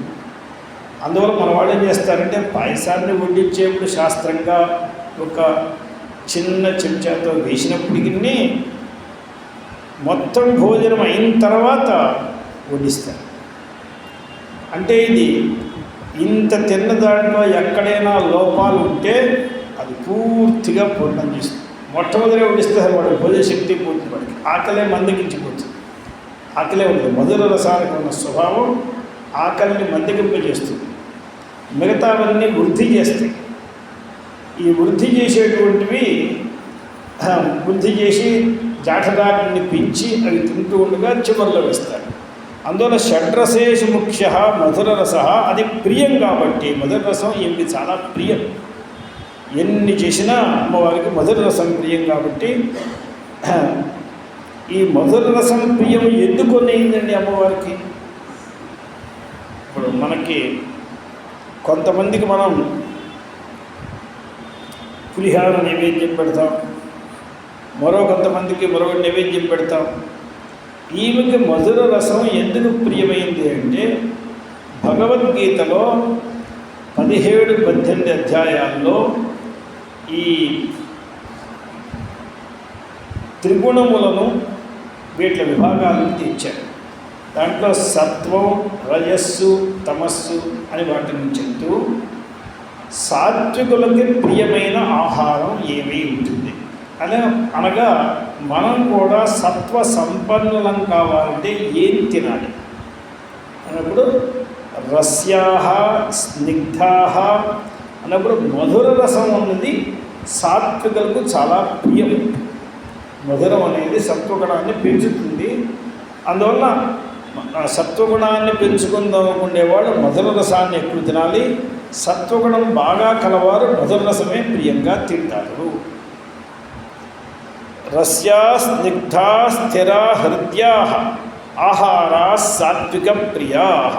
అందువల్ల సత్వగుణ ప్రధాన మాయోపాధిక చైతన్య స్వరూపత్వాత్ అని చెప్పి సత్వగుణ ప్రధానమైనటువంటి మాయోపాధిక చైతన్యం అమ్మవారిది కాబట్టి ఆమెకు మధురం అంటే చాలా ఇష్టం కాబట్టి ఏకరస అని అనేక రకమైన అర్థములు, ఎన్ని రకాల అర్థాలు చెప్పడానికి వీలైతుందో అన్ని రకాల అర్థాలు చెప్పి చూశారు. కానీ ముఖ్యమైన అర్థము వీరిద్దరూ కూడా జీవబ్రహ్మైక్యం అనే రసమే అదే ముఖ్యమైన అర్థం. అది మొట్టమొదలు ఏకః అభిన్నః రసః సామరస్యం యస్యాస అనే దాంట్లో అదే చెప్పారు. రసగృహ్యేవాయల్లబ్ధ్వానందీ భవతి అని దాన్ని చెప్పారు. ఇక ఏకరస, ఓం ఏకరసాయై నమః. ఏకైశ్వర్యప్రదాయిని అమ్మవారు ఏకైశ్వర్యప్రదాయిని. ఇప్పుడు ఐశ్వర్యం అంటే అర్థమేమిటని మొట్టమొదలు రాస్తున్నారు. ఏక ఐశ్వర్య ప్రదాయిని. ప్రదాయిని అనే దానికి అర్థం తెలుసు, ఏక అనే దానికి అర్థం తెలుసు. ఇప్పుడు ఐశ్వర్య అనే దానికి అర్థం మనం తెలుసుకోవాలి. మనం తెలుసుకున్న ఐశ్వర్యం అర్థం వేరు. కానీ ఆచార్యులు వారు ఏం చెప్తున్నారంటే, ఎవరైతే సమస్త ప్రపంచాన్ని నియమించగలరో ఆ శక్తి ఎవరికైతే ఉన్నదో వారికి ఈశ్వరుడు అని పేరు. సమస్త ప్రపంచాన్ని ఎలా నియమించగలరండి? ఇంట్లో ఇద్దరు పిల్లల్ని నియమించలేకపోతున్నాం, బడిలో 10 మంది పిల్లల్ని నియమించలేకపోతున్నాం. సమస్త ప్రపంచాన్ని, పావుల్ని, జల్లుల్ని అన్నిటినీ ఎవడండి నియమించేది? అలా నియమించే శక్తి గలవాడు ఎలా ఉండాలంటే సర్వప్రాణులలోనూ అంతర్యామి అయి ఉండాలి. వాడి లోపల ఉండి వాడే స్టీరింగ్ చేసేవాడుగా ఉండాలి. వాడి కట్టుబడతాడు. కేనాపి దేవేన హృది స్థితేన యథానియుక్తోస్మి. ఆయన హృదయంలో ఉండి ఇది చెయ్యి, ఇది చేయవద్దు నడిపిస్తున్నాడు. వాడు కట్టుబడి ఉన్నాడు. ఆయన చేతిలో స్టీరింగ్ పెట్టి కూర్చున్నాడు. మన చుట్టూ ఆయన చేతిలో పెట్టి ఇక మనం చేసేదేమవుతుంది? ఎవడైతే అట్టివాడు ఉన్నాడో, సమస్త ప్రాణులలోనూ అంతర్యామిగా ఉన్నాడో ఆయనకి పేరు ఈశ్వరుడు. ఇది ఈశ్వరుడు. ఈశ్వరుడు అంటే ఏదో ఇక్కడ ఉన్న నన్నటి లింగం కాదు. ఈశ్వరుడు అంటే సర్వాంతర్యామి, మన అంతర్యామిగా, మన అంతఃకరణంలో కూర్చుని మన అంతర్యామిగా ఉన్నవాడు ఈశ్వరుడు. ఇలా సర్వత్ర ఉన్నవాడు ఒకే ఈశ్వరుడు. అందువల్ల ఈయనకి ఈష్టే అంటే ప్రేరయతి. ఎలా ప్రేరేపిస్తాడంటే బయట ఉండి నువ్వు ఇది చెయ్యి అంటే అలాగే అంటాడు. వాడు వెళ్ళగానే తొడదాడిస్తాడు. వీడు ఎదురు చేస్తాడు. అంతర్యామిత్వేనా అది రష్. అంతర్యామిగా ఉండి వీడి ఇంకో రకంగా చేయడానికి వీల్లేదు. ఏది చెప్తే అది చేస్తాడు. అంతర్యామిత్వేన సర్వాణీతి ఈశ్వర. అందులో ఈశ్వర శబ్దానికి అర్థము సమస్తాన్ని అంతర్యామిగా తాను ఉండి ప్రేరేపణ చేసేవాడు ఈశ్వరుడు. దానికి శృతి ప్రమాణం యస్ సర్వేషు భూతేషు తిష్టన్ యస్ సర్వాణి భూతాని అంతరో యమయతి ఇది శృతే. యమయతి అంటే నియమయతి అని అర్థం. కంట్రోల్ చేస్తాడు. నువ్వు ఇలాగే చేయాలి, నువ్వు ఇలా చేయకూడదు, నీ పుణ్యపాపాలు ఇటువంటివి, నీవు ఇలా చేయాలి. అందువల్ల మనం ఏమన్నా బాగుపడాలి అంటే అంతర్యామిని మనం ప్రార్థించాలి. అయినా నన్ను ఏ గుంటలో పడేకు, ఏదో పాపాలు తిరిగి చేశాను, నన్ను ఉద్ధరించు, నన్ను రక్షించు, నాకు మంచి బుద్ధిని. అందువల్ల ప్రత్యహం మనం ధియో యో నః ప్రచోదయాదని అంతర్యామినే ప్రార్థించేది, వేరే ఎవరినో ప్రార్థించట్లేదు. అంతర్యామినే ప్రార్థించి నాకు మంచి బుద్ధిని ఇప్పించు, నీవు చేస్తున్నావు కాబట్టి మంచి బుద్ధిని ఇప్పించు. ఇది శృతే.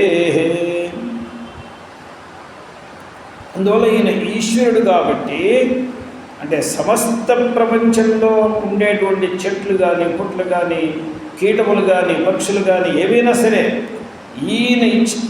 ఈయన ఎలా చెప్తే అలా నడుస్తుంది. అన్నిటినీ కంట్రోల్లో పెట్టుకునే శక్తి ఈయనలో చూడండి. తత్ప్రేర్యమాణానాం జీవానాం. మనకు ఒక్కొక్కసారి ప్రపంచంలో చూస్తూ ఉంటే ఆశ్చర్యం వేస్తుంది. చేపలను తినడానికి అనే పుట్టినవి కొంగలు. అందువల్ల కొంగ తపస్సు చేస్తారంటారే.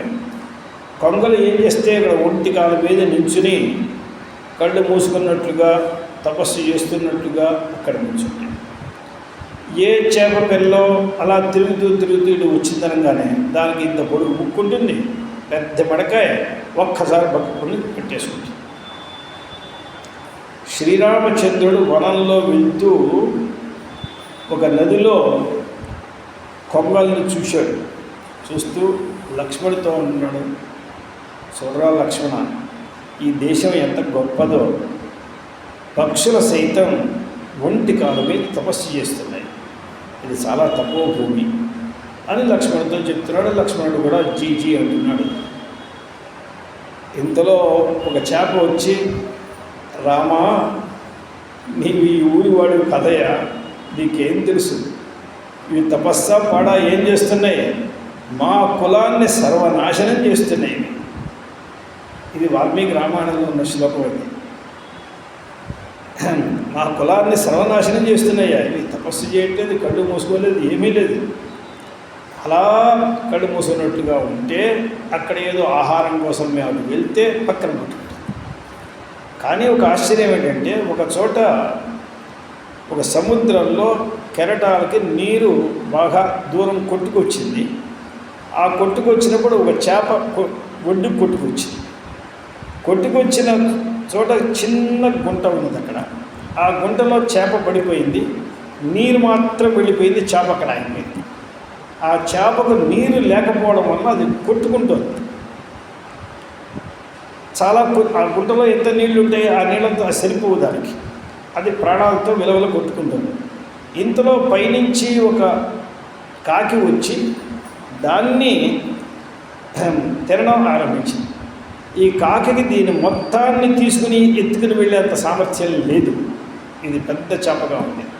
కానీ అది బతికుంటూ ఉండగానే అది పొడుచుకొని తినడానికి ఆరంభిస్తుంది. ఇంతలో ఒక కొంగ చూసింది.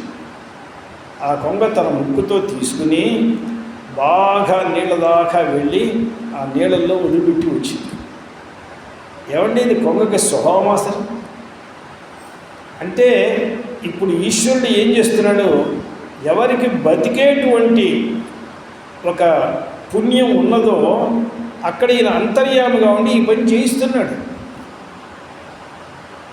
ఇది మనం ప్రత్యక్షంగా కళ్ళారా చూస్తున్నాం. ఇటువంటి విషయాలు ఎన్నో కళ్ళారా చూస్తున్నాం.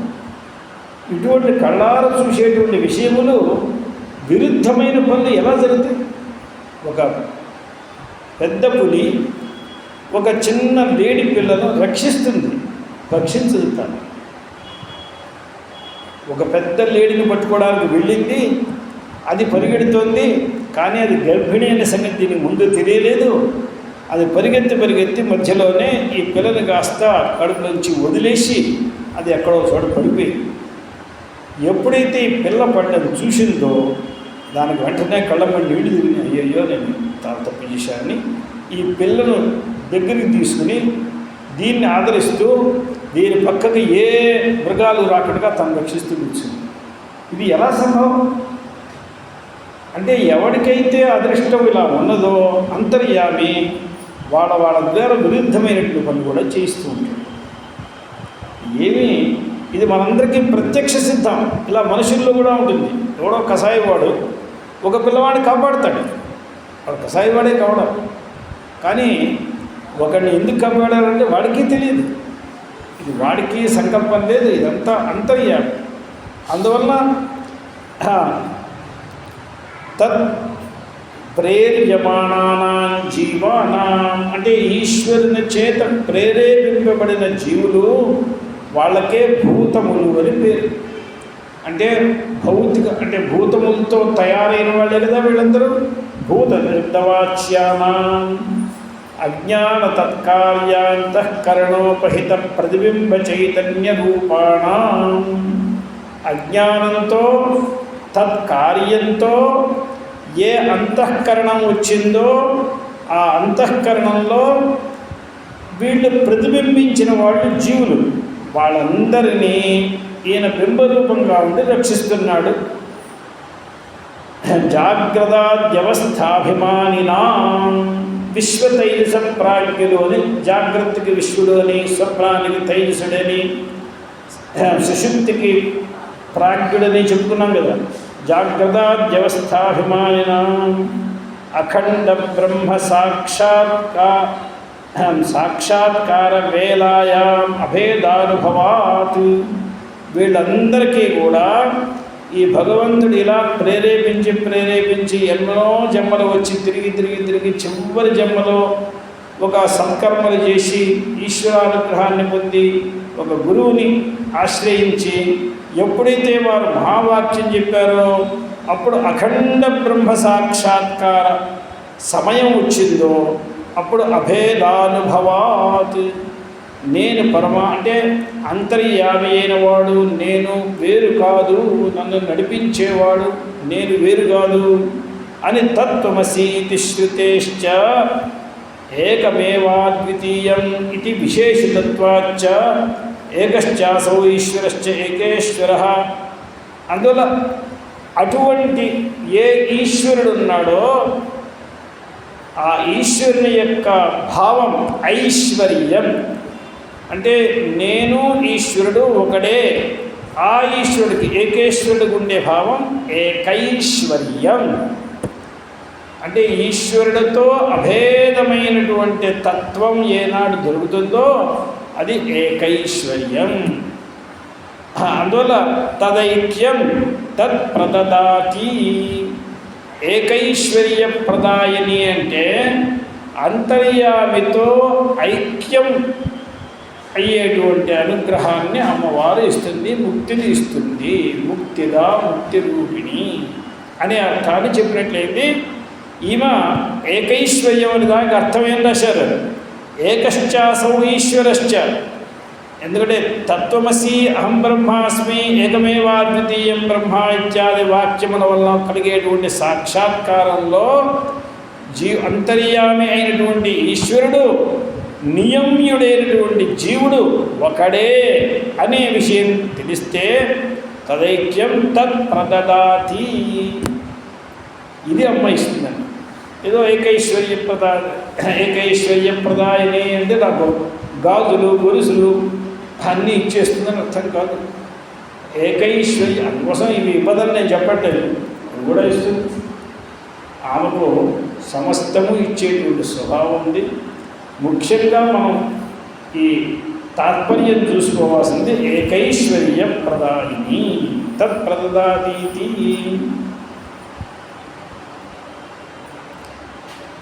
ఇప్పుడు ఏకైశ్వర్య ప్రదాయిని అన్నప్పుడు ఏమండి అమ్మవారు ముక్తి ఇచ్చినట్లుగా నారాయణ ముక్తి కూడా, జనార్దనుడు కూడా మోక్షం ఇస్తాడు. అలాగే ఒక ఈశ్వరుడు మోక్షం కూడా. ఎవరు మోక్షం ఇవ్వడండి? మోక్షాన్ని ఈమె ఇస్తుంది అనడంలో అర్థం ఏంటి అంటే దానికి సమాధానం ఆయన చెప్తున్నారు ఆచార్యుల వారు. ఇప్పుడు ధనికులు చాలామంది ఉన్నారు. వారందరూ ఎంతో కొంత దానం చేస్తారు. కానీ కర్ణుడిలాగా దానం చేసేవాడు ఎవరైనా ఉన్నారు? ఇప్పుడు ఎంతమంది అయినా దానం చేసేవాళ్ళు విసుక్కోక కసుక్కోక మానరు. ఇస్తూ ఉండమైనా పని కసుక్కుంటారు. వాళ్ళ దగ్గర డబ్బు షార్ట్ అయినా కసుక్కుంటారు, అథవా ఏదో మూడు భాగాలు అయితే కసుక్కుంటారు. 24 గంటలు ఇదే పని.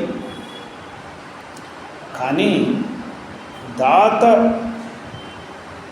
వాడింటికి వచ్చాడు అంటే సంతోషపడేవాడు కర్ణుడు. నా జీవితం ధన్యమైంది అనుకుంటాడు. అందువలన మహాభారతంలో కృష్ణుడు అర్జునుడి చెప్తూ, కర్ణుడి గురించి చెప్తూ అర్జునుడితో, కర్ణుడు లాంటి వాడు ఎవరూ లేరురా నాయన అని చెప్పాడు. చాలా గొప్పగా చెప్పాడు. ఇతను దానం చేయడంలో ఇంతటి వాడు ఎవడూ లేడు. చాలా గొప్పవాడు. రాయబారం దగ్గర జరిగిన సంఘటన చూస్తే మనకు ఆశ్చర్యం అవుతుంది. శ్రీకృష్ణుడు రాయబారానికి వచ్చినప్పుడు సశేమిరా అన్నాడు దుర్యోధనుడు. వాడికి ఓట్లు వేశారు అందరూ. దాంట్లో కర్ణుడు కూడా కూర్చున్నాడు. ఈయన విదురుడి ఇంటికి వెళ్ళాడు. విదురుడు మంత్రి. మరి మంత్రి ఇంట్లోకి అందరూ వస్తారు కదండి. ఇప్పుడు మంత్రి ఇంటికి వచ్చింది పరమాత్మ. పరమాత్మను చూడడానికి కొంతమంది వస్తారు, మంత్రిని చూడడానికి కొంతమంది వస్తారు. ఈయన ఏం చేశాడంటే, ఇప్పుడు నేను రాజరికంగా కార్యముల్లో ఎవరితో కలవను. ఇప్పుడు నా స్వకీయమైన కార్యం నాకు పరమాత్మ సేవ చేసుకోవడం, అందరినీ ఎవరు వచ్చినా కూడా దూరంగా పెట్టాడు. కర్ణుడు వచ్చాడు. వస్తే వీళ్ళు ద్వారపాలకులు వెళ్ళి విదురుడితో చెప్పారు, ఎవరిని కలవాలని అడిగన్నాడు. విదురుడికి ఉన్నాం మనం విడిపోమని చెప్పలేదు, ఎవరిని కలవాలని అంటే కర్ణుడు చెప్పాడు, మీ అతిథితో కలవాలి. అయితే రమ్మనన్నాడు. నాతో కలవాలి, నాతో మాట్లాడాలంటే కుసమైంది. ఆయనతో కలవడానికి నా ఆజ్ఞ ఏమిటి? కర్ణుడు వచ్చి కృష్ణుడితో మాట్లాడుతూ, కృష్ణ, నీవు ఇలా వాడిని కోపగించి వెళ్ళకూడదు. వాడు నా స్నేహితుడు, వాడిని శపించకూడదు. వాడి పక్షాన నేను క్షమాపణ చెప్పుకుంటాను. వాడిని క్షమించు. నీవెవరో నాకు తెలుసు. వాడికి క్షమాపేక్ష పెట్టు. అర్జున అన్నాడు, వచ్చేరు నీకు స్నేహితుడు కావు. వాడిని వచ్చి 5 ఊళ్ళు ఇవ్వని చెప్పు. నీకు స్నేహితుడు కదా అంటే వాడు నుండి వాడు నాన్న, వాడు నుండి వాడు ఎవరు మాట్లాడి నువ్వు నా మాట వింటావని నేను అడుగుతున్నాను. వాడి కోసం నేను ప్రార్థన చేస్తున్నాను. వాడిని క్షమించు వాడికి. ఎందుకంటే వాడికి నాశనం వస్తుంది అంటే నేను తట్టుకోలేదు. నాకు అంత స్నేహితుడు అని చెప్పి భోజనం దాకా ఇక్కడే కూర్చున్నాడు మాట్లాడుతూ. భగవంతుడు కూడా వెళ్ళనివ్వలేదు, కూర్చోన్నాడు. ఇక్కడి నుంచి వెళ్తూ నా రథంలో కూర్చోన్నాడు. అలా కూర్చున్నట్టే కూర్చుని మెల్లిగా నా రథం కూడా దిగడాలి కదా అని తన రథంలో కూర్చోబెట్టుకుని వెళ్తూ చాలా బ్రహ్మ విద్యను ఉపదేశం చేశాడు కర్ణుడికి. ఉపదేశం చేసిన తర్వాత, ఇప్పుడు చెప్పు, నేను వాడిని క్షమించాలా వద్దా అన్నాడు. నీకు ఏది తోస్తే అది చెయ్యి, నేనేమి అడగను. మీకు తోచింది చేయడం చాలా మంచిది. ఆ విషయం అతను ఉపదేశం చేసిన వెంటనే ఇతనికి విజ్ఞానం వచ్చింది. నేనేదో నా భ్రమతో నా స్నేహితుడు అనుకుంటున్నాను. అలా అయితే అప్పుడు కృష్ణ మాట్లాడి ఓ పని చేస్తావు, నువ్వు ఇప్పుడు యుద్ధం నిశ్చయం అయిపోయింది, నాతో పాటు ఉంటావా? నేను ఉండను. ఎందువల్ల ఉండనంటే కారణం, మీ ముఖం చూస్తూ ఉండాలని నాకు ఆశ ఉంది. మీ సైన్యంలో ఉంటే నాకు ఆ భావం కాదు. అందువల్ల నేను ఇంట్లో ఉంటాను అంటే కృష్ణుడు అలాగే ఉండు, నువ్వు నా పక్కన ఉన్నా పక్కన ఉన్నా నా అనుగ్రహం నీ మీద ఉండనే ఉంది. అంటే ఇంత తెలుసుకుని ప్రవర్తించిన వాడు. అది ఈశ్వరుడు ఎవరితో ఎలా అంతర్యామంగా ఉండి చేస్తాడనేది అర్థం అందుపట్టదు. ఇప్పుడు మనం లోకంలో చాలా చూస్తున్నాం. పాములు చిన్న పిల్లలు పక్క నుంచి పోతూ ఉంటాయి. అది మన కళ్ళారా చూస్తే ఆశ్చర్యం అనిపిస్తుంది. అంటే దీనికి అంతర్యామి ఇంత పని చేస్తూ ఉంటాడు. అందువల్ల ఇక్కడ ఏకైశ్వర్యం అనే దానికి వీళ్ళిద్దరూ ఒకే ఒకళ్ళే అనేటువంటి అంతర్యామి జీవులను కలపడమే ఇదే ఏకైశ్వర్యం. దీన్ని ఇచ్చేటువంటిది అమ్మ. అంటే ఇప్పుడు విద్యావంతులలో ఇప్పుడు ఎందుకు చెప్పారంటే ధనవంతులలో దాతలు చాలా తక్కువ, ఆ తక్కువలో కర్ణుడు చాలా ఎక్కువ. అలాగే మోక్షాన్ని ఇచ్చేటువంటి వాడు నారాయణాదులు అనేక మంది ఉన్నప్పటికీ అమ్మవారిలాగా స్వాభావికంగా సహజంగా ఏకైశ్వర్యాన్ని ఇచ్చేవారు ఎవరూ లేరు. అందువల్ల బహుషు విద్యాధనవత్సు తే శ్వేకో విద్యాధనవానిత్యుక్తే, అనేక మంది విద్యయే ధనంగా గలవాళ్ళు ఉన్నారు, వాళ్ళల్లో వీడు ఒకడు అని అంటే తత్రత్యజననిష్ట విద్యాభావే తదతిశయ ప్రతీతివత్, ఆ దాంట్లో అతిశయం ప్రతీతమవుతోంది. అలాగే అమ్మవారు ఈ ముక్తి ఇస్తుంది అంటే అమ్మవారి దగ్గరికి వెళ్తే చాలు ముక్తి నిశ్చయం, అమ్మవారిని శరణ పొందితే చాలు మనకి ముక్తి నిశ్చయం. ఆ ఏకైశ్వర్య ప్రదాయిని. ఏకంచ నిర్దిశయం అనిమాదికం ఐశ్వర్యం నిశ్రేయసం. నిశ్రేయస్సు అనే శబ్దానికి అర్థం మోక్షం. నిశ్రేయస్సు అనే శబ్దానికి అర్థం ఏంటంటే ఇంతకంటే శ్రేయస్సు ఎక్కడా లేదో అది నిశ్రేయస్సు అని పేరు. ముక్తి కంటే శ్రేయస్సు ప్రపంచంలో ఎక్కడా లేదు. అనిమాది ఐశ్వర్యాన్ని కూడా అమ్మ ఇస్తుంది. అణిమ, మహిమ, లహిమ, గరిమ ఇవన్నీ ఇస్తుంది. అష్టైశ్వర్యాన్ని ఇవ్వడంలో కష్టం లేదు. కానీ ఇవన్నీ ఎప్పుడు పోతాయో తెలియదు, ఎప్పుడు వస్తాయో తెలియదు, ఎప్పుడు పోతాయో తెలియదు. కానీ నిశ్రేయస్సం ప్రదదాతి. అథవా ఇంకా దిగి వచ్చారు. ఎందుకంటే ఇప్పుడు శంకరాచార్యులకు పని ఏంటంటే అమ్మవారిని గురించి లోకంలో ప్రచారం చేసి భక్తుల్ని ఎక్కువ మందిని తయారు చేయాలి. ఇది ఈయన ఉద్యమం, ఈ శంకరాచార్య వారు.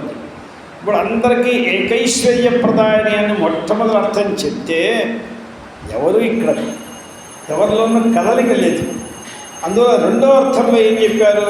అనిమాది ఐశ్వర్యములు కూడా వస్తాయి, నిశ్రేయస్సు కూడా వస్తుందని చెప్పారు. దీనిలో కూడా పెద్ద కదలిక కనిపించలేదు. మూడో అర్థం చెప్తున్నారు, ఇవన్నీ తీసేసి నీవు కావాలనుకున్నటువంటి సకల ఆభూషణాలు, సకల పట్టు చీరలు, సకలమైన ఇళ్ళు, వాకిళ్ళు, గుడ్లు, గోదలు సమస్తం వస్తాయని ఇక్కడ తిప్పేశారు. అథవా ఏకం మానుషం సర్వోత్కృష్టం సార్వభౌమత్వాది లక్షణం అభ్యుదయ సామాన్యం ఐశ్వర్యం ప్రదాతి. అందులో మనుష్యుడు చాలా ఎంతవరకు పొందగలడో సార్వభౌమం వరకే కదండి మనుష్య ఆనందం, ఇంతకంటే ఎక్కువ లేదు కదా. ఆ సార్వభౌమత్వం వరకు అమ్మవారు ఇవ్వడానికి ఏమీ వెనక్కి ఆడదు నాయన, సమస్తము ఇచ్చేస్తుంది. అంటే ఎలాగోలా వీరందరినీ అమ్మ కాళ్ళ దగ్గరికి వెళ్ళి పడేయాలి అనేది ఇప్పుడు ఈయనకి మార్కెటింగ్ పడింది. ఎందుకంటే వ్యాసుల వారు ఏమిటంటే ఆయన ప్రొడక్షన్ చేసేవాడు. వ్యాసుల వారు అందుకనే ఎన్నో స్తోత్రాలు రాశారు, ఎన్నో శ్లోకాలు రాశారు. అవన్నీ ఆయన దగ్గర అమ్ముడు పోవట్లేదు. ఇప్పుడు ఈయన మార్కెటింగ్ ఆరంభించారు. ఈ విషయాన్ని మధుసూదన సరస్వతి స్వామి అని ఒక మహాత్ముడు ఉండేవాడు. ఆయన చెప్పారు, నస్తౌమితం వ్యాసమశేషమర్థం. నేను వ్యాసుల వారిని స్తోత్రం చెయ్యనన్నాడు. చెయ్యనంటే స్తోత్రం చేయడం అంటే నేను తలుచుకోను అంటే తలుచుకోవడం కదా. ఇప్పుడు నేను వ్యాసుల వారిని తలుచుకోను. ఎందువల్లంటే ఆయన ఉపనిషత్తు మణులన్నీ చేతిలో ఉపనిషత్తుల్లో ఉన్నాయి. ఆయన సూత్రాలని తయారు చేశాడు, బ్రహ్మసూత్రాలని చేసి ఎవరికి కంఠంలో వేసుకోవడానికి వీలుగా చేయలేకపోయినాడు ఆయన. ఒక పక్క సూత్రాలు ఉన్నాయి, ఒక పక్క మణులు ఉన్నాయి. ఇప్పుడు ఈ మణికి బెజ్జం వేసి సూత్రాన్ని గుచ్చి చాలా రంగురంగులుగా ఒక ఎర్ర పూసలో, ఒక పచ్చ పూసలో, ఒక నల్ల పూసలో, ఒక తెల్ల పూసలు ఇట్లా గుచ్చి అందంగా తయారు ఇచ్చేవాడు ఎవడు కంఠస్థం చేస్తాడు? శంకరాచార్యుల దగ్గర మణులు లేవు, సూత్రాలు లేవు. కానీ ఈయన తెలివితేటలతో వాటికి బెజ్జం వేసి దానిలో ఈ సూత్రాలను గురించి ఇవాళ మొత్తం బ్రహ్మసూత్ర మణిమాల ఒకటి తయారు చేస్తే ప్రతి విద్వాంసుడు కంఠంలో విసిరి కూర్చున్నాడు. ఈయన మార్కెటింగ్ మ్యాన్ అన్నాడు. అందువల్ల నేను శంకరాచార్యులు నమస్కరిస్తాను, సురేశ్వరాచార్యులు నమస్కరిస్తాను, వాళ్ళ నమస్కారం, వ్యాసుల వారిని నమస్కరించాను. ఎందుకంటే అన్నీ ఉండి తెలియజెప్పువాడు.